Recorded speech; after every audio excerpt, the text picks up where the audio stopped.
الحمدللہ والصلاة والسلام علی رسول اللہ اما بعد۔ ناظرین کرام، آج ہم اس اپنی مجلس میں، مختصر سی مجلس میں، ہم انشاءاللہ یہ سمجھیں گے کہ عرفہ کس دن کو کہتے ہیں، یعنی یوم عرفہ کیا ہے، کس دن کو کہا جاتا ہے۔ آج ہم انشاءاللہ اس مختصر سی مجلس میں ہم اس کو سمجھیں گے، دیکھیں گے اور یہ سمجھیں گے اور کہ اس دن کا اجر اور اس دن کی کیا فضیلت ہے۔ تو 9 ذو الحجہ، یعنی جو 9 ذو الحجہ کی 9 تاریخ ہے، اس کو یوم عرفہ کہتے ہیں۔ اس کو یوم عرفہ کا نام دیا گیا ہے۔ اس کے اندر حاجی جو ہیں وہ میدان عرفات میں جاتے ہیں، بیت اللہ کا طواف کرتے ہیں، مقام ابراہیم پہ 2 نفل پڑھتے ہیں، 2 نفل پڑھنے کے بعد صفا مروہ کی سعی کرتے ہیں۔ اس کے بعد حجاج کرام جو ہیں وہ عرفات کی طرف نکل جاتے ہیں اور وہاں پہ جا کے حج کا خطبہ ہوتا ہے، حج کا خطبہ سنتے ہیں، وہاں پہ اللہ سے اپنے گناہوں کی معافی مانگتے ہیں، وہاں سے اللہ تعالیٰ سے التجا کرتے ہیں، جو انسان کی خواہشات ہوتی ہیں، جو انسان کے دل میں تمنائیں ہوتی ہیں، وہ اللہ سے پوری کرنے کی دعائیں کرتا ہے۔ اللہ رب العالمین سے وہ التجا کرتا ہے، چمٹ کر رو کر اللہ سے دعا کرتا ہے کہ اللہ مجھے میرے گناہوں کو معاف فرما دے، اللہ نے جنت میں اعلیٰ مقام عطا فرما دے، اللہ نیک نورینہ اولاد عطا فرما دے۔ یعنی جو بھی انسان کے دل میں ہوتی ہے، خواہش ہوتی ہے، وہ انسان پوری کرنے کی دعا کرتا ہے۔ تو یعنی یوم عرفہ، اور یہ بہت ہی اہم دن ہے۔ اس دن اللہ رب العالمین اپنے بندوں کی دعا کو قبول فرماتا ہے اور اس دن کی بہت ہی زیادہ فضیلت ہے۔ یوم عرفہ کے دن کا روزہ رکھنا چاہیے۔ جو عرفات کے میدان میں ہیں ان کو روزہ نہیں رکھنا چاہیے، باقی جو دوسری جگہوں پر ہیں، جو دوسرے ممالک میں ہیں، جو حج کے لیے نہیں گئے، ان کو یہ چاہیے کہ اس دن کا ضرور روزہ رکھیں، اور اس روزے کی بہت بڑی فضیلت رسول اللہ صلی اللہ علیہ وآلہ وسلم نے بیان فرمائی ہے۔ یہ روزہ کوئی اتنا طویل روزہ نہیں ہے، یہ کوئی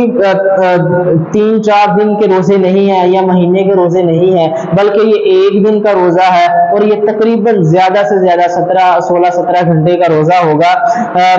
تو اس دن کے اندر اللہ رب العالمین نے بہت اجر رکھا ہے، بہت ہی زیادہ اس کے اندر فائدہ ہے مسلمانوں کے لیے، مومنوں کے لیے، اور مسلمانوں اور مومنوں کو احتیاط کرنی چاہیے کہ اس دن کا روزہ رکھیں، ضرور روزہ رکھیں، تاکہ ہم اس دن کے اجر سے محروم نہ ہو سکیں، اس دن کے اجر کو ہم ضائع نہ کر سکیں۔ سیدنا ابو قتادہ رضی اللہ تعالیٰ، ابو قتادہ انصاری رضی اللہ تعالیٰ عنہ سے روایت ہے، وہ فرماتے ہیں کہ رسول اللہ صلی اللہ علیہ وآلہ وسلم سے سوال کیا گیا، ان کے روزوں کے بارے میں آپ صلی اللہ علیہ وآلہ وسلم سے سوال کیا گیا، پوچھا گیا، تو آپ صلی اللہ علیہ وآلہ وسلم ناراض ہوئے۔ تو آپ صلی اللہ علیہ وآلہ وسلم نے ناراض ہوئے تو سیدنا عمر رضی اللہ تعالیٰ عنہ نے عرض کی کہ ہم اللہ کے رب ہونے پر اور رسول اور اسلام کے دین ہونے پر اور محمد رسول اللہ صلی اللہ علیہ وآلہ وسلم کے رسول ہونے پر راضی ہیں، جو ہم نے بیعت رسول اللہ صلی اللہ علیہ وآلہ وسلم سے کی ہے، ہم اس بیعت پہ راضی ہیں۔ تو رسول اللہ صلی اللہ علیہ وسلم سے سوال کیا گیا رمضان کے بارے میں، رمضان کے روزوں کے بارے میں، عاشوراء یعنی جو محرم کا روزہ ہے اس کے بارے میں، اور جو عام دنوں میں یعنی کہ اللہ کے نبی مہینے میں 3 دن روزہ رکھا کرتے تھے، ہر مہینے کی 13، 14، 15 تاریخ کو ہم اللہ کے نبی روزہ رکھا کرتے تھے، یعنی کہ مختلف پیر کا، جمعرات کا روزہ، یہ رسول اللہ صلی اللہ علیہ وسلم ان کے بارے میں سوال کیا گیا۔ تو اسی طرح سوال کرتے ہوئے یہ طویل حدیث، لمبی حدیث ہے، صحیح مسلم یہ حدیث موجود ہے۔ تو یہ رسول اللہ صلی اللہ علیہ وآلہ وسلم سے ان کے بارے میں جب سوال کیا گیا تو رسول اللہ صلی اللہ علیہ وسلم نے ان کا بتلاتے رہے کہ اس کا اجر یہ ہے، اس کا اجر یہ ہے، اس کا طویل حدیث ہے۔ تو ہم جو ہے وہ رسول اللہ صلی اللہ علیہ وسلم سے سوال کیا گیا، وَسُئِلَ عَنْ صَوْمِ يَوْمِ عَرْفَةَ، یعنی رسول اللہ صلی اللہ علیہ وآلہ وسلم سے یوم عرفہ کے بارے میں سوال کیا گیا، تو فقال النبی صلی اللہ علیہ علیہ وآلہ وسلم، رسول اللہ صلی اللہ علیہ وآلہ وسلم نے فرمایا یکفر السنۃ الماضیہ والباقیہ، یعنی رسول اللہ صلی اللہ علیہ وآلہ وسلم نے فرمایا یہ سنہ جو گزرا ہوا سال ہے اس سال کا یہ کفارہ بن جاتا ہے، اور جو آنے والا سال ہے، جو آئندہ سال آئے گا اس سال کا یہ کفارہ بن جاتا ہے۔ یعنی 2 سال کے اللہ رب العالمین ایک روزہ رکھنے کی وجہ سے اللہ رب العالمین 2 سال کے گناہوں کو معاف کر دیتے ہیں۔ کتنا بڑا اجر ہے، آج ہم اس اجر سے محروم رہتے ہیں۔ ہمارے مسلمان تقریباً زیادہ سے زیادہ کوئی 10% روزہ رکھتے ہیں، جن کو اس کا پتہ ہے، اللہ ماشاءاللہ تو ہمیں پتہ ہی نہیں کہ عرفہ کا دن ہوتا کیا ہے، اور ہمیں اس دن کے روزے کی فضیلت کا بھی نہیں پتہ، ہمیں اس دن کے دن کا بھی نہیں پتہ۔ آپ کسی سے سوال کر لیں، کسی باہر عام لوگوں سے سوال کیا جائے جن کا اللہ وہ جو جن کا دین کے ساتھ تھوڑی بہت اٹیچمنٹ ہے وہ آپ کو بتلائیں گے، ورنہ آپ یہ ذوالحجہ کے 10 دن ہیں ان کے بارے میں کسی سے پوچھ لو تو وہ آپ کو یہی بتلائیں گے اس دن قربانی ہوتی ہے، 10 ذوالحجہ کے دن قربانی کی جاتی ہے، لیکن یوم عرفہ کا کسی کو نہیں پتا کہ اس روزے کی فضیلت کیا ہے، یہ روزہ رکھنا چاہیے کہ نہیں رکھنا چاہیے۔ اور ایک اور بات ہمارے جو عام ہمارے معاشرے میں مشہور ہے، رائج ہے کہ جیسے اللہ رب العالمین آسمان دنیا پہ آتے ہیں رات کے ثلث اللیل، یعنی رات کے جو تیسرا پہر ہوتا ہے اللہ رب العالمین کا آسمان دنیا پر نزول ہوتا ہے، تو اللہ رب العالمین اپنے بندوں سے سوال کرتا ہے حل من مستغفر،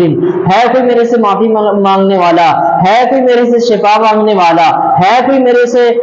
رزق مانگنے والا، ہے کوئی میرے سے علاج مانگنے والا، تو اللہ رب العالمین اس طرح اپنے بندوں سے آ کے سوال کرتے ہیں۔ تو یہ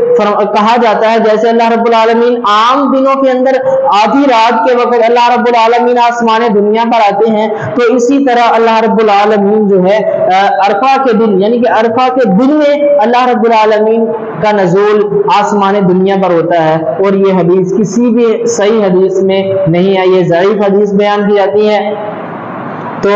اس سے یہ کوئی بھی صحیح حدیث سے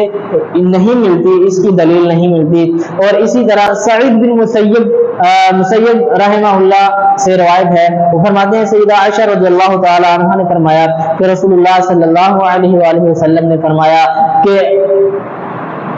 یہ جو عرفہ کا دن ہے اس سے بڑھ کر کوئی دن نہیں ہے، یعنی جو عرفہ کا دن ہے یہ اس سے بڑھ کر ایسا کوئی دن اللہ کے ہاں نہیں ہے۔ یہ دن ایسا دن ہے کہ اللہ تعالیٰ اپنے بندوں کو آگ سے اتنا دور کر دیتا ہے کہ کوئی اور دن ہے ہی نہیں جس میں اللہ رب العالمین اپنے بندوں کو آگ سے اتنا دور کرتا ہو، اور جتنا عرفہ کے دن عذاب، اور اللہ آگ سے عذاب کرتا ہے، تو اللہ تعالیٰ قریب ہوتا ہے اپنے بندوں کے، اور اللہ رب العالمین فرشتوں پر بندوں کا حال دے کر اللہ کے سامنے وہ رو رہے ہوتے ہیں، وہ گڑا رہے ہوتے ہیں، اللہ سے معافی مانگ رہے ہوتے ہیں، اللہ کے سامنے رو رہے ہوتے ہیں، تو اللہ رب العالمین اپنے بندوں کا حال دے کر اپنے فرشتوں پر فخر کرتا ہے کہ کہتا ہے کہ یہ بندے کس لیے جمع ہوئے ہیں، یہ بندے کیا ارادہ رکھتے ہیں۔ اللہ اکبر، اللہ رب العالمین، صحیح مسلم کی حدیث ہے کہ اللہ رب العالمین، صحیح مسلم میں یہ حدیث موجود ہے، تو اللہ رب العالمین سے دعا ہے کہ اللہ رب العالمین ہمیں عرفہ کے دن کی جو فضیلت ہے، جو اس کے روزے کی فضیلت ہے، اللہ رب العالمین ہمیں وہ کرنے کی توفیق عطا فرمائے، اللہ رب العالمین ہمیں روزہ رکھنے کی توفیق عطا فرمائے، اللہ رب العالمین ہمیں اپنے گناہ معافی مانگنے کی توفیق عطا فرمائے، اللہ رب العالمین جو ہمارے پاس نہیں ہے وہ اللہ رب العالمین ہمیں عطا فرما دے۔ اور میں پھر آخر میں یہ کہوں گا کہ اس دن کا روزہ ضرور رکھیں، ضرور رکھیں، ضرور رکھیں، اور اللہ رب العالمین سے 2 سال کے گناہوں کی معافی کروا لیں، یعنی ایک سنہ جو پچھلے سال جو گزر چکا ہے اللہ رب العالمین اس کے بھی گناہ، یہ اللہ رب العالمین اپنے بندے کو معاف کرنے کے بہانے ہیں، یہ اللہ رب العالمین نے اپنے بندے کو معاف کرنے میں جنت میں بھیجنا ہے اللہ رب العالمین نے، اور اسی طرح بھیجنا ہے۔ ایک روزہ رکھا پورے سال کے گناہ معاف، ایک روزہ رکھا, اللہ رب العالمین نے 2 سالوں کے گناہوں کو معاف فرما دیا. یہ اس طرح ہوتا ہے, اور اس